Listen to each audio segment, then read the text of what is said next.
Isingit na rin po namin ang manhunt naman kay Atong Ang. May mga report po na nasa Cambodia na raw siya. Mayroon po ba tayong update, Sec? Ang report na galing kay Patindongan, yung star witness natin. Pagkaalam niya, kasi ang ganito ang parang narration na facts ang pagkaalam niya na nag-set up na ng online sabong na facility si Atong doon sa Cambodia. Kasi kung pag-aaralan mo, nung binawal ng ating Pangulo ang Pogo dito sa Pilipinas, nagliparan yan papunta sa Cambodia, Thailand border. Ando doon sila lahat ngayon. Malaking facility doon. Madami nila doon sila lahat.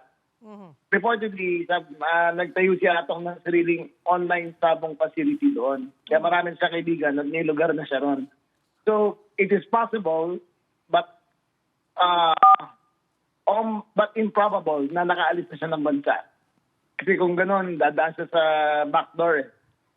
Pero we are not counting it out. At ngayon pa lang, ando doon yung mga PNP intel natin na nag-coordinate sa mga local authorities.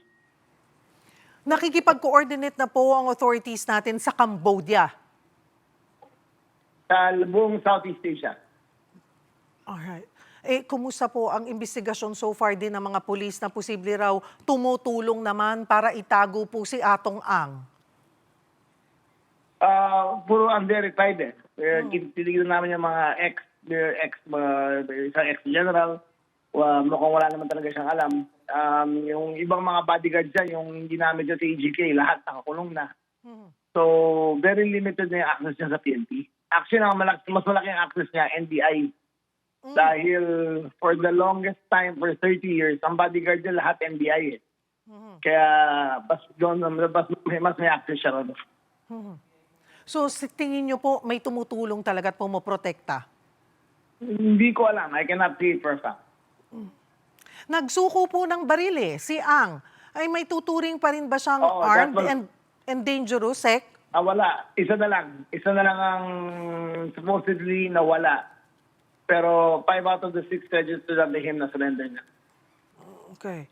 May mga nagdududa na baka kung kanino lang mapunta po yung 10 million pesos na patong sa ulo ni Ang. Ano po masasabi niyo dito, Secretary John Vic? Siyempre, kung mahuli yan, number one, we cannot reveal kung sino ang informant. Kasi papatayin yan Di ba? But I assure you, ibibigay talaga namin yan. At we cannot present the person to the press. Pero kung siya talaga, we will give the reward. Nung pong naglagay na tayo ng reward, gaano po karaming detalye yung nakakarating po sa ating authorities about him? Well, in 1 week, naka-8 raid na kami na naging mga informant tumatawag. Naka-8 raid na kami, wala pa kami nakaabutan. So we will continue, hindi kami titigil. May possibility po ba na itaas more than 10 million ang patong sa ulo ni Ang? Siyempre, as long as he say fugitive, we will exhaust all means and maybe increase the incentives para makuha siya. Hanggang mga magkano po kaya or kailan planong itaas po itong patong sa ulo ni Ang? Wala. Itatanong ko pa sa Pangulo kung hanggang saan kami pwede. Yun pong 10 million na patong, saan po ba manggagaling yung 10 million pesos? Usually sa intelligence fund namin yan.